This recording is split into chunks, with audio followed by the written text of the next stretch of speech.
Okay, we are live. Good afternoon, everyone. I'm Dr. Andy Agwunobi, Interim President. Thank you, as always, for being here and for submitting all of your questions in advance. We've got a lot of questions. I think it's going to be an interesting discussion today. I also want to thank the panelists we have here. We have I think we have about 17 or 18 people from the university who are going to pitch in to answer questions that have come in advance, but also questions that you might want to ask during the session. Anyone who would like to submit a question in real time can email communications@uconn.edu, and we do have staff monitoring that account throughout the hour, and they will share their questions with us as they come in. So I'm eager to get to those questions, but before I do, I'm really sorry to say that I have to start on a sad note. Some of you may have read in the news media that last night one of our students, Nyang Nguyen, was struck and killed by a car while walking just off campus, off our Storrs campus. UConn, as you know, is a big school, but we're a close community, and there's no worse nightmare than us losing one of the UConn family, and particularly our students, our young students. And so for this to happen, it's an absolute tragedy for the family, of course, a tragedy for the person who lost her life, and just for our whole community. And so I learned about this yesterday night, and it kept me up last night because you just never want to hear this. So it really is affecting all of us deeply, and my heart goes out and to her friends, to her family, to everyone that must be really devastated today, including, I would assume as well, the person who unfortunately struck this person in the sidewalk. So it's just, again, I can't say enough about how sad I am about it. The student was from Vietnam originally, a doctoral student in the School of Engineering. He was 28 years old. His family has been notified, and we will also express our condolences to them directly. But I thought maybe we could take just a moment, just a few seconds of silence, just to think about the student that lost her life, and to send thoughts, and if it's your inclination, to send prayers as well in the way of his family and friends.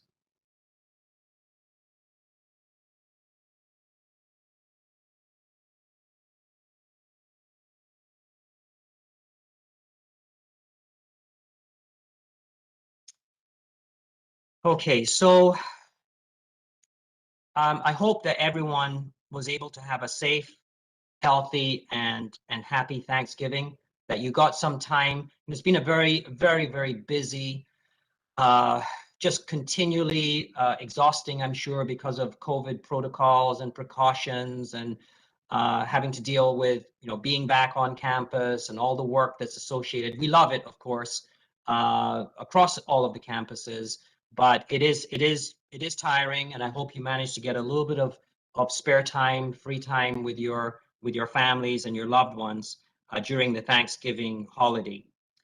Now, as you know, we're preparing to complete the last 2.5 weeks of the fall semester, including, and if there's students listening, I'm sure it's on their minds, including final exams.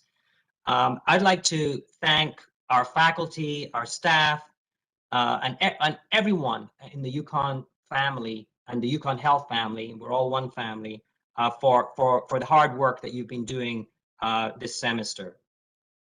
Being able to resume in-person classes and activities on our campus I know it made a huge difference to our students. I've been talking to many of them, and this was a special semester for them, where they got back and were able to talk to each other and have at least a close to normal experience.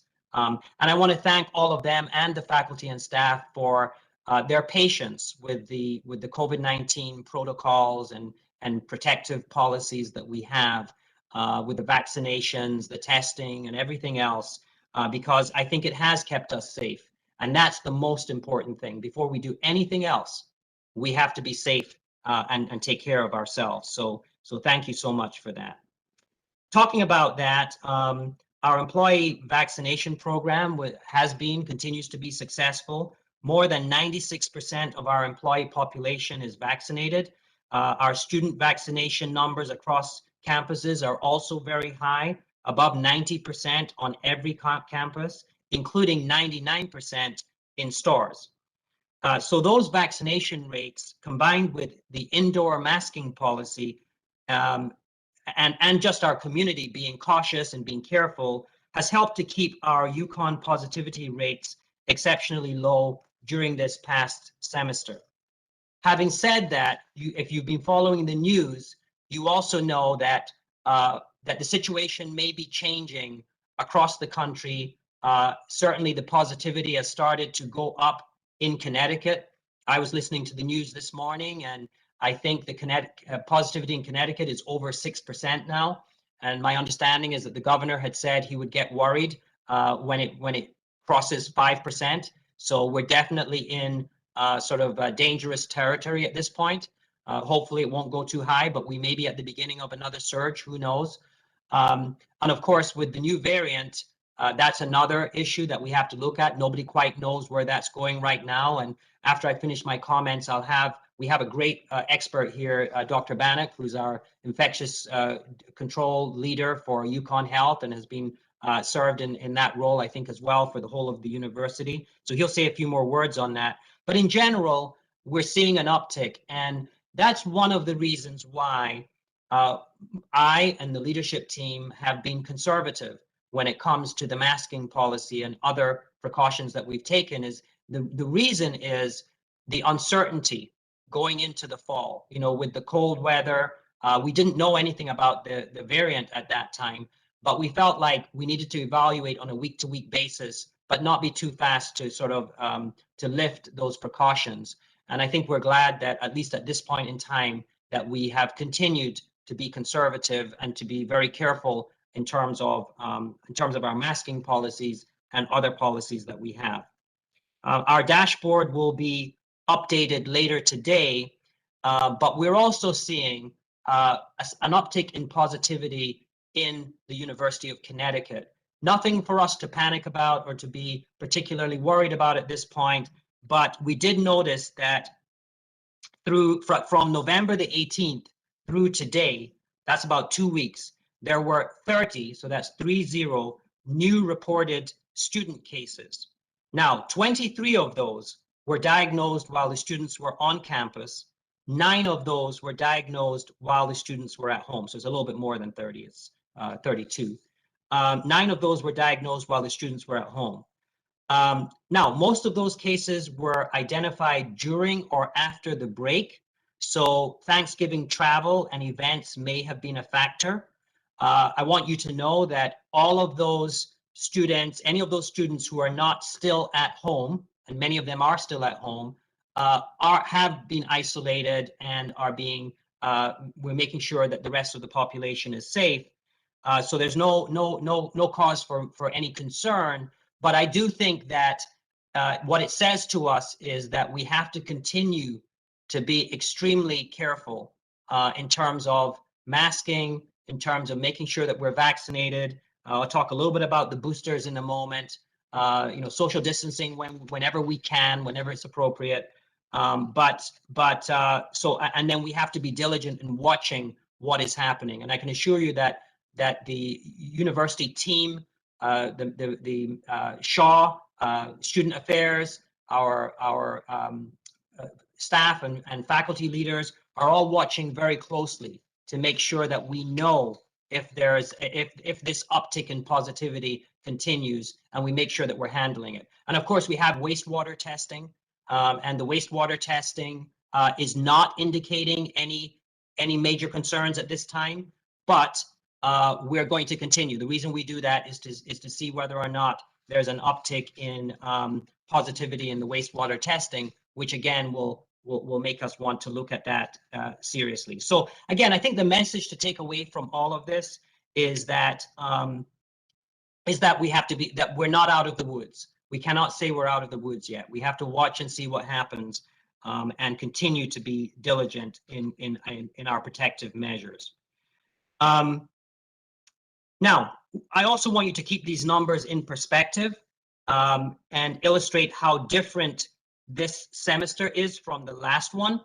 During the first 2 weeks of April, so I'm comparing now, during the first 2 weeks of April, there were 117 new positive student cases reported at UConn, including 29 in one day. So it's an important context to keep in mind that even though we're seeing an uptick in the positivity, it's much less than we saw in the past. And again, because we're all, most people are vaccinated, and because we're taking all the precautions that we need to take and have learned lessons from the last one, the last surge, I think we're still in a good place. But we're obviously not resting on our laurels or hoisting the mission accomplished banner. In terms of employees, the dashboard will also show that there were more than 20 new employee cases reported over the last 2 weeks. So that's on the employee side. And again, we have thousands of employees, as you know, but it's still something that we need to keep an eye on. So in addition to close monitoring, these numbers also argue for anyone who needs a booster to get one. They are offered at the Brown Building on the Depot campus and through UConn Health in Farmington. I've had mine, and many people I know have had theirs. You can make an appointment through MyChart or by phone, and we need to continue to wear the masks indoors, as I said, as well. All in all, we've had a very good, very successful fall here at UConn. We're not being complacent. We're trying to be extremely vigilant. I'm obviously hoping that that this variant does not become a real problem going forward. I don't think there's any that have been detected in the US yet.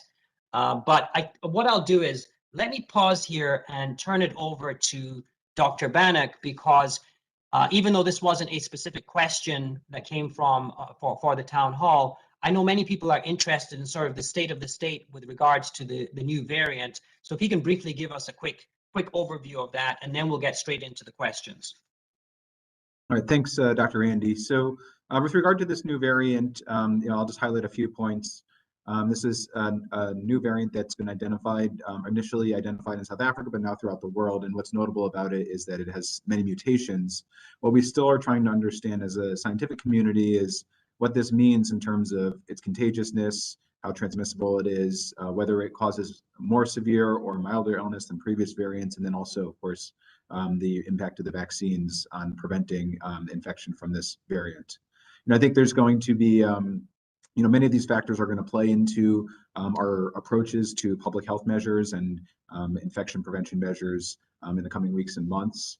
And fortunately, here in Connecticut, we have one of the strongest capacities in terms of genomic sequencing to identify this variant when it appears. So right now, the Department of Public Health has multiple labs throughout the state that is working to do genomic sequencing on up to a quarter of all the isolates here in Connecticut, which is much higher than the national average. So we'll be able to detect this when it comes to Connecticut and be able to adjust accordingly. And I expect the situation will continue to evolve, and we'll all need to be very attentive to things as they change. Thank you so much, David, and thanks for your leadership. We couldn't do it without you and the other doctors and healthcare professionals that are associated with the university. So thank you. So I'm going to turn it over to the leader of communications, Tyson Kendig, who's going to be the host and is going to be firing out the questions at the rest of the panel. So over to you, Tyson. Thank you, Dr. Andy. We've received about 20 questions in advance that we're going to go through. Several questions came in, were very similar to one another, so we tried to put those together in the interest of time.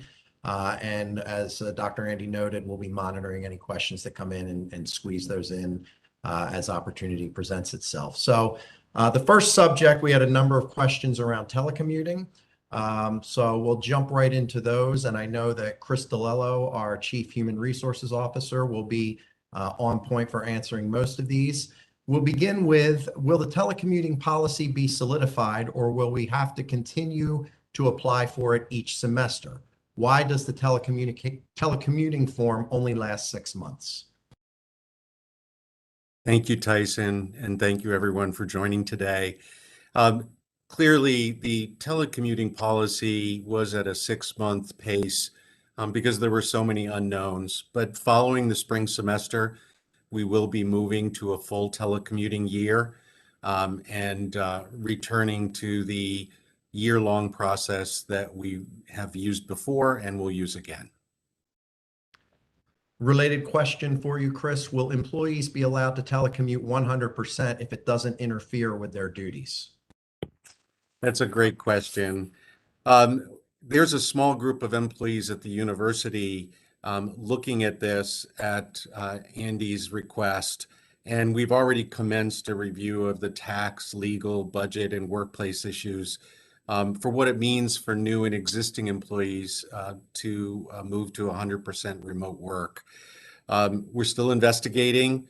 There's a number of questions, but we anticipate that will be notified to the campus community by spring, and we expect that 100% remote work will be used in only very special circumstances with the assessment of the manager and the approval of university leadership. We're into December as of today. I know in stores there were snowflakes flying over the weekend already. What will inclement weather events look like now that we're in a hybrid environment? Communication is going out shortly about that, but we do have an emergency closing policy. It's being slightly reworded because, as we know, our university never really closes unless the state does. What we have done before and what we continue to do is recognize the needs of employees, childcare, elder care, snow removal needs during inclement weather. And what we encourage managers to do is continue to allow employees, where possible, to use a flexible work schedule during the inclement weather event or week. And in that situation, with manager permission, employees are not required to use accrued time. If there's a flexible schedule that isn't possible or can't be accommodated, and the employees have no other options but to use accrued time, but we really encourage the flexibility and the approval of our managers. At this juncture, I would also want to say and express an extreme amount of gratitude to our employees who do come to our campuses during those inclement weather events and keep the university running under very tough circumstances. Chris, what is the policy to telecommute during the spring semester with regard to non-COVID factors such as elder care, et cetera? Great question. And I receive that quite a bit. I will say that elder care and child care are not best addressed through a telecommuting process, and we'll continue to honor that approach as we move forward. We do expect that employees who face those challenges need to address that in very tough circumstances. We recognize that, but telecommuting is not an alternative to those needs.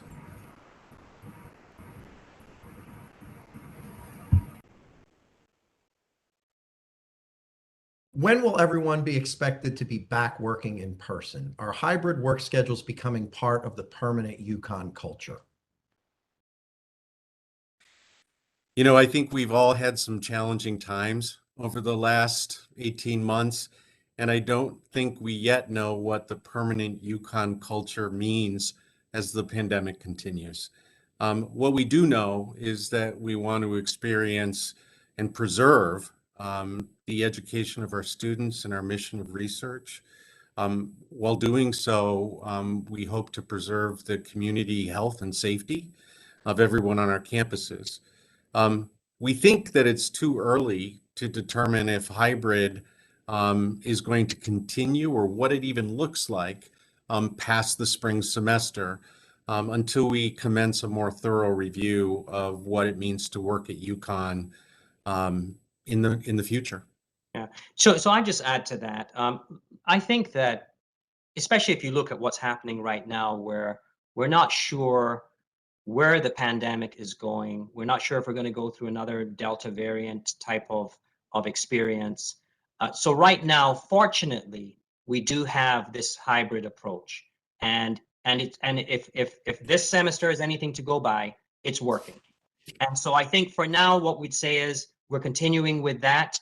We'll go on this journey together. You'll know what we know. And as it changes, if it changes in one direction or the other, we'll obviously modify as appropriate. A lot of people will say that a hybrid type of work environment is here to stay in nationally. We have to understand what our version of that is. And that's going to depend a lot on these external factors that I just discussed. So that's one of them. The other thing I'd like to just add to what Chris said on the issue of telecommuting and some of the challenges that valid challenges that employees have around childcare or elder care, etc. I would just say that one of the reasons why we have made telecommuting the sort of it's the decision within some broad guidelines, but it's the decision of managers, is because they have to take a lot of factors into account when they're deciding on whether or not someone should telecommute. It's not being micromanaged from a very high level. It's the managers who understand the employees, who understand the work that needs to be done, that are helping to move this forward. And it's going to be different in different cases. So I think we leave that generally, as you know, to the managers. Chris, one final question for you right now, although I'm sure you'll be on the spot later in this meeting. Can you update us on the Future of Work Committee at the university and whether any recommendations have been made about work at UConn moving forward beyond the pandemic? It's a great question, Tyson. The Future of Work Committee did a phenomenal amount of work, and the first phase of that work was to address the short-term needs during the pandemic. And then there was a longer term assessment that we were going to follow on. We've announced so far that the spring looks like the fall, but we're committed in the spring of relooking at all of the recommendations of the Future of Work, and our employees who have solicited a number of questions across the campus, shared them with us about alternative work arrangements that they're interested in, and we're committed to looking at that in the spring. So we know the future of work seems in the past, but it really isn't. It's on our minds every day, and we're working through many of those suggestions, and we'll continue to do so and ask people to participate as needed through the spring semester.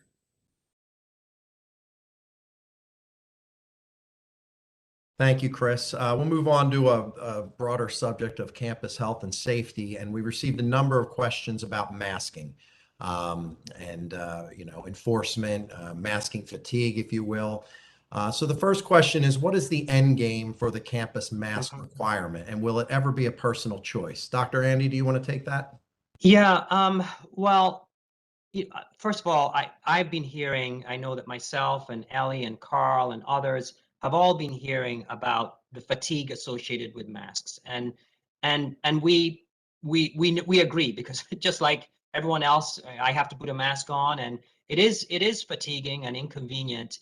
And I want to thank everyone that's just persevered with these masks for so long. And so I take it seriously when people say, look, we don't want the decisions about masking to be on autopilot. We don't want it to be just where no one is paying attention to it and it's going to go on for perpetuity. I want you to know that we look at this on a weekly basis.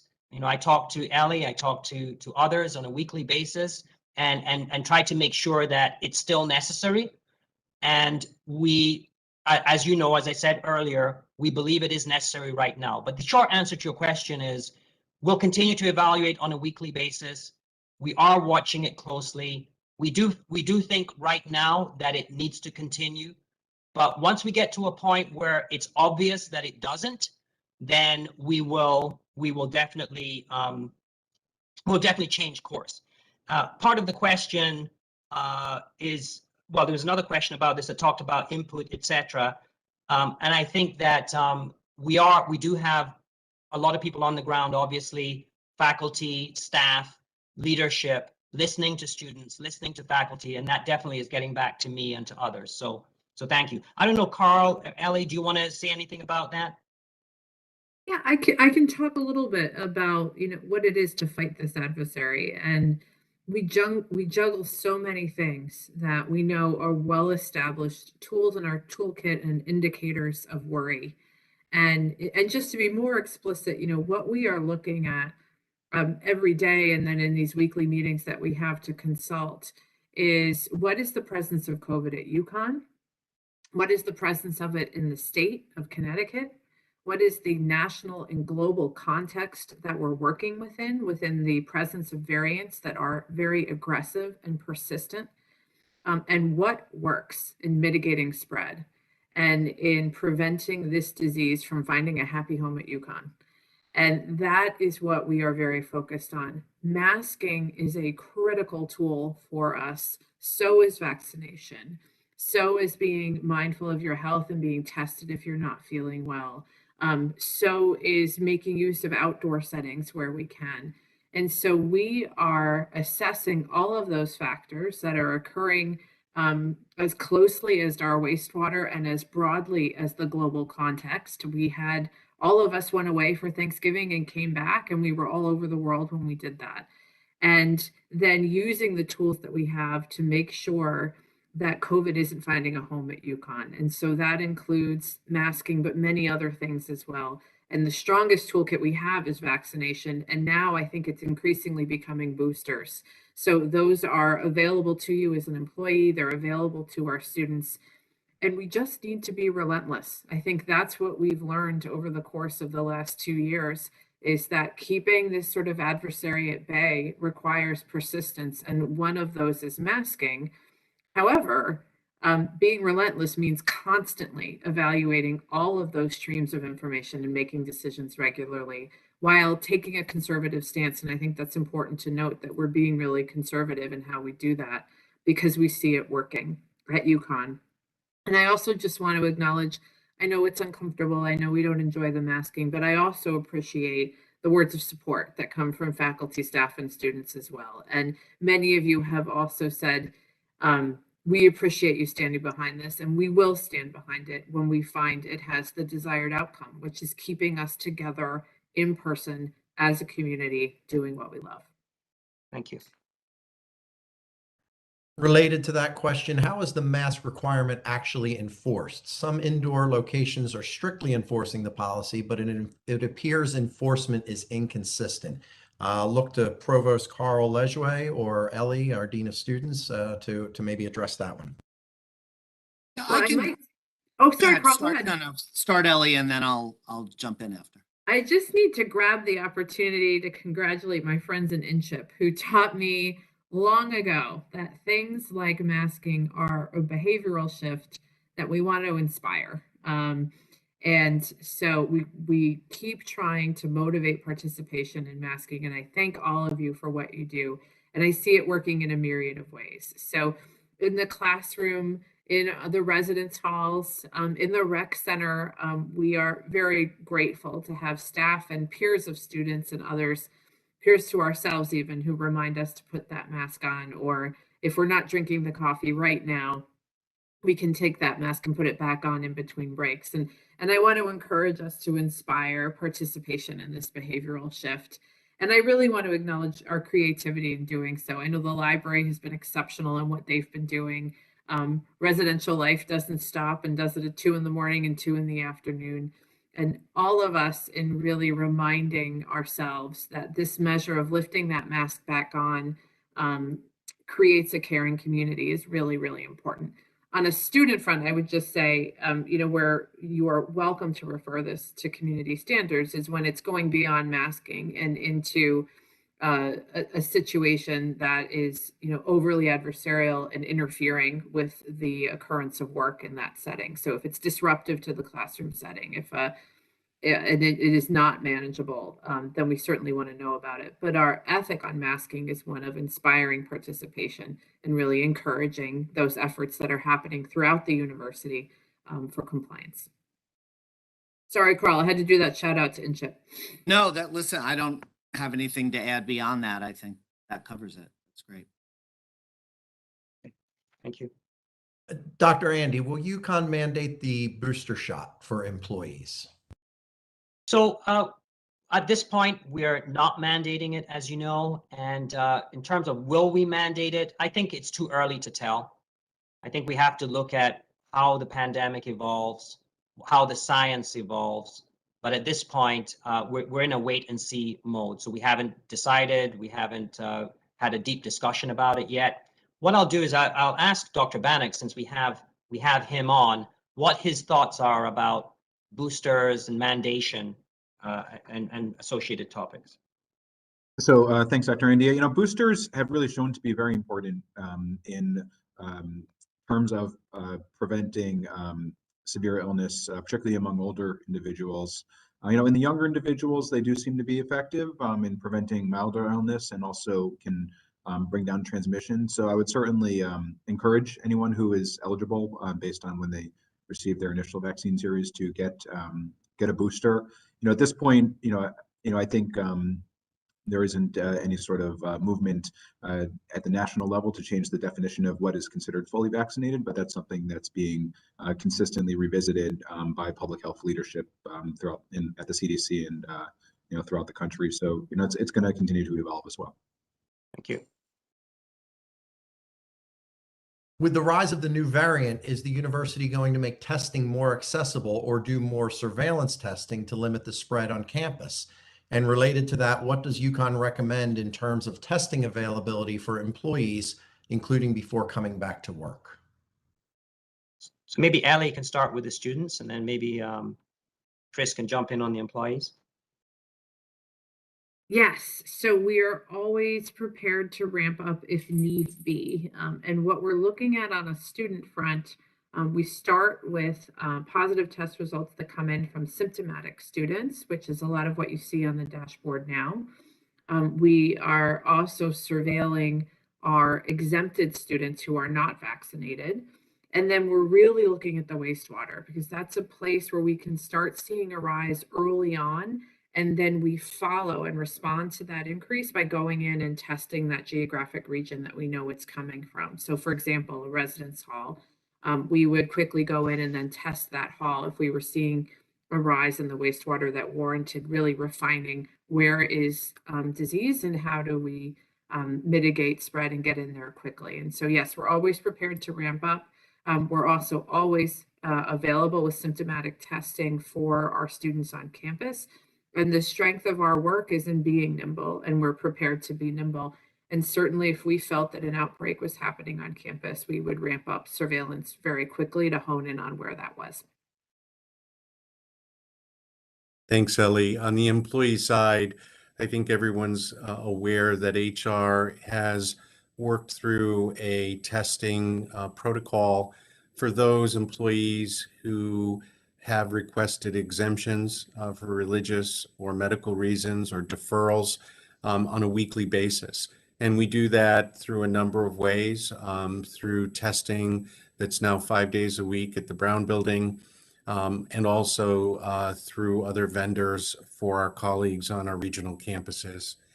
In addition, HR stands ready to work with Shaw and the university in the event of a wastewater surveillance issue. We would swing into motion and invite employees in those areas to be tested using the avenues that we already have available. In addition, HR continues to randomly select 400 employees a week to participate in testing. As people become vaccinated, less and less employees are taking us up on that invitation, but we receive about 50 to 75 employees each week. and we work with them to get testing done for them as well. And, we continue to monitor all of our testing approaches, and we'll continue to do so through the end of the year and then as spring approaches. Ellie, you had mentioned wastewater testing, and we had a question come in live about that. Is wastewater testing occurring at regional campuses, and/or will it be done at these locations, given that they face a different kind of exposure, having primarily commuter students? No, it's not. And that's because we don't control the septic system of those municipalities. So that's an obstacle that we have for our regional campuses. And so for those campuses, we're very reliant on providers and testing that's reported from students and from surveillance testing that we administer as well. Chris, what is the procedure for notifying employees if a coworker has COVID?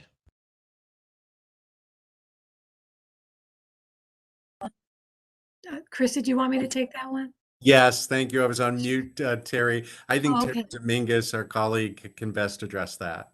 Sure, certainly. This is a topic that we really worked together on. So that for specifically for employees who have been diagnosed with COVID should notify their supervisors, who would then notify HR. Because there have been questions about this, there's actually been a reference guide developed that is available on the COVID page under the faculty and staff tab. It's a quick reference guide to positive cases in the workplace. And there, as well as on the HR website, there's a communication tool for managers, for supervisors to use for employee notification. And it's really, we're hoping, we want to keep the anonymity of folks. Well, we want to keep people anonymous, but provide guidance to workers who are in the workplace with a positive employee during their infectious period. So you can just go ahead and check out either the HR FAQs or the covid.uconn.edu webpage. Yeah. So Terry, do you mind me asking just to kind of elaborate a little bit on that? So if someone is test positive, Yes. and they work in close proximity to others, what does the university do? Does it sort of determine whether or not there is a chance that those people might be infected, and then if there is, let them know to go and get testing, or is it some other protocol? How is that approached? So the good thing is that we have really good controls in place, so that it's very unlikely that anyone in the workplace would be considered a close contact. But this employee notification tool is really an opportunity to share that information, to give folks that might be concerned about hearing that there was a coworker in the workplace, give them a little perspective on it, as well as some follow-up guidance to call the UConn Health Center hotline to explain their situation and provide that guidance. There's also guidance about contacting their health departments and other follow-up opportunities for that guidance. Thank you, Terry. Sure. This questioner writes, it's my understanding that we are not allowed to ask students their vaccination status. However, unvaccinated students are supposed to distance. Are we just relying on students to be forthcoming with their vaccination status? And how are we supposed to have them distance in small class settings, particularly in labs when TAs and other students need to be in close proximity? Ellie? Or so one point of clarity, our exempted students are advised to distance where possible, but it's not required. And clearly within the residential setting and other settings that we all experience, we're not able to always observe distancing.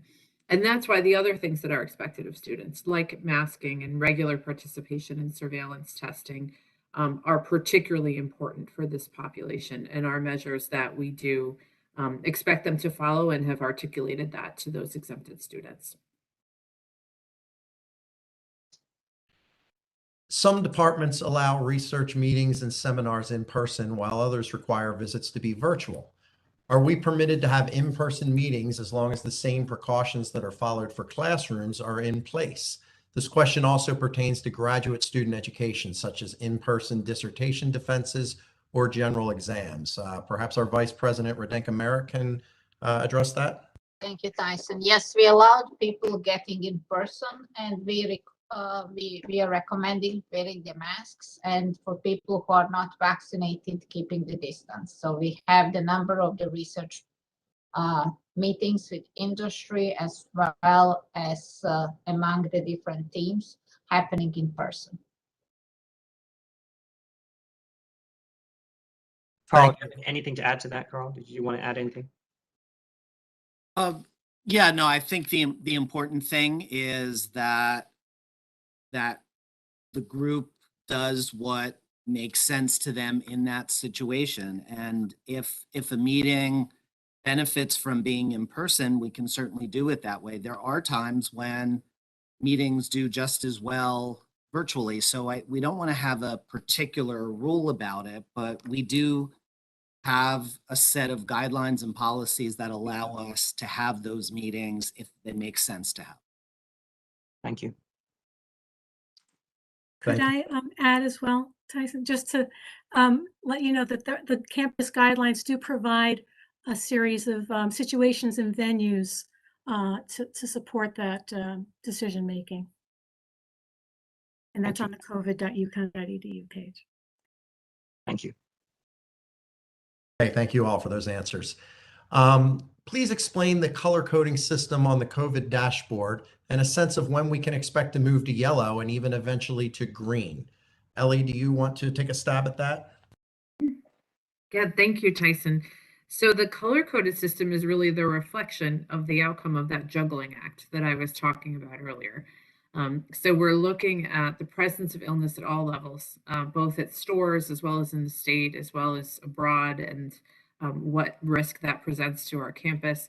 We're looking at the health of our students on campus, and certainly, when Andy opened with those numbers, that's a cause for us to pause a moment. And then we're determining what measures are really proving effective. And so we are not at a place where we feel comfortable relaxing to yellow, and which really is a transition of masking being required to masking being recommended. And that's particularly true in winter. And, as we know from meetings with as individuals as broad as the White House, that when we go inside and we take our masks off, which many of us do in winter, we create a greater forum for spread. And so masking is really important to us, and one of the big reasons why we stay in orange the way we are now. Red was written for a variant of significant concern, and Delta is that variant, and it looks like Omicron, I know David will correct me, is also one that we need to be attentive to. So there's also room in our system for us to escalate if we're not able to manage the presence of disease, and that is what we talk about every day. And what we're juggling is the presence of illness and testing, and I'm so grateful to our Shaw medical team who monitors that so closely and gives me such quick results. I'm grateful to my friends and our microbiologists who are also working with us in the wastewater, because we're working with real data. MARS, I'm sorry, I was trying to remember your acronym, friends. We're working in real time with real data, and we are not immune from the presence of disease in the world. And we juggle all of those things in making that decision and what color we will be. And I will say an important kind of sticking point for us has been when the masks come down and we're inside in close proximity with one another, we're inviting a greater risk of spread, and we're worried about that. And so we're staying conservative in orange. Dr. Bendick, any insight you want to offer on that assessment? I know you're someone I frequently call to make sure I've got my head screwed on straight. Yeah, I think you reflect the general thinking with all these approaches, these layered mitigation measures that we're incorporating, as we see varying levels of transmission, both in the local community, but also more broadly. So I think you described it quite well. And I will say, just glancing at some of your questions that have come in, part of this is, our positives are among our vaccinated individuals as well. This is a very aggressive variant, and I'm referring to Delta. And so we really want to make sure we're following, the most cautious path to keep us together.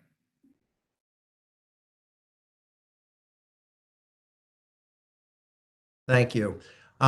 Terry Dominguez, this one may be for you. Will there be any changes to allow catering to be served at on-campus events? I have to, I don't know the answer to that. I will certainly provide maybe a follow-up answer to it. I think also university dining would have some guidance on where we Absolutely. can and can't provide catering, but we certainly are catering events on campus. It's just making sure they occur within the appropriate guidelines. That's right. Tyson, I was wondering if you meant outside vendors versus internal catering. I mean, we are certainly doing internal catering, but I can follow up on the extent of those services being provided and allowed. Okay, thank you. We've got a little less than 15 minutes left, so we're going to try to cover as much ground as we can in different areas here in the time we have remaining. How and by whom are decisions made at UConn on topics such as which level we're at in the color coding system, where and how long we must wear masks, and so forth? How do the rank and file employees at the university get to provide input? Ellie, do you want to take that? We are not a community that's hesitant. And so I want to say, first of all, the entire design for our COVID response, and arguably, I would say our success, is we have been dependent upon what I call cross-functional work groups. So organizational lines have come second to bringing together the right people, soliciting the opinions of those people, and making decisions based on that. And so I have several teams that I lead with amazing representation from the faculty, from police, from fire, from our medical teams, from students themselves. Carl has formed a group that we had never worked together before, and now we meet every Thursday. So we have rebuilt our structure for informing decision-making on making sure it is the most wide-reaching and inclusive of a variety of perspectives. It is a pyramid in that we are able to make efficient and quick decisions at a senior level, but that pipeline of information has really been thoughtfully constructed by making sure all the right vantage points are there across the table. And I will also say communicating out has been an important lesson learned and something that I know President Andy really embraces. And that occurs through things like the dashboard. I know I regularly message students. Carl has taken on a great deal of messaging as well.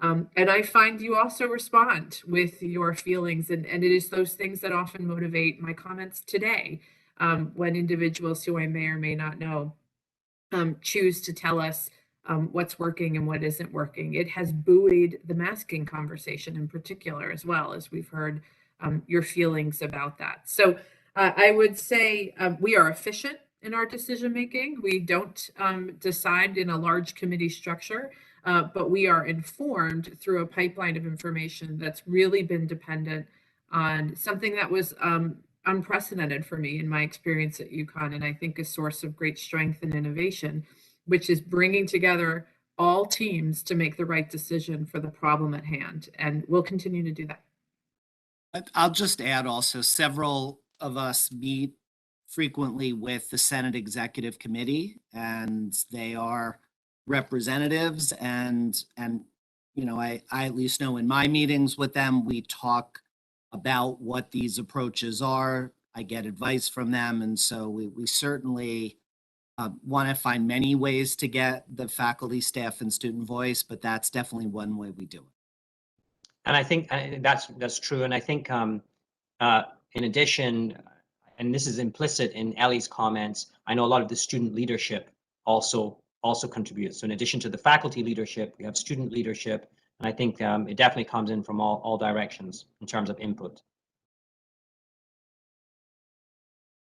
Thank you. We did get several questions live that are follow-ups to an earlier conversation we had on here, where folks are still not clear on what the policy is when a coworker tests positive for COVID. Will Will staff who work with that individual be notified if that's the case? This particular person indicated they have young children, so it's important for them to know if they could have been potentially exposed. So we wanted to revisit that one. Chris, I don't know if you might be the best position to readdress this. And before Chris jumps in and addresses, if you don't mind, Chris, it's a great question.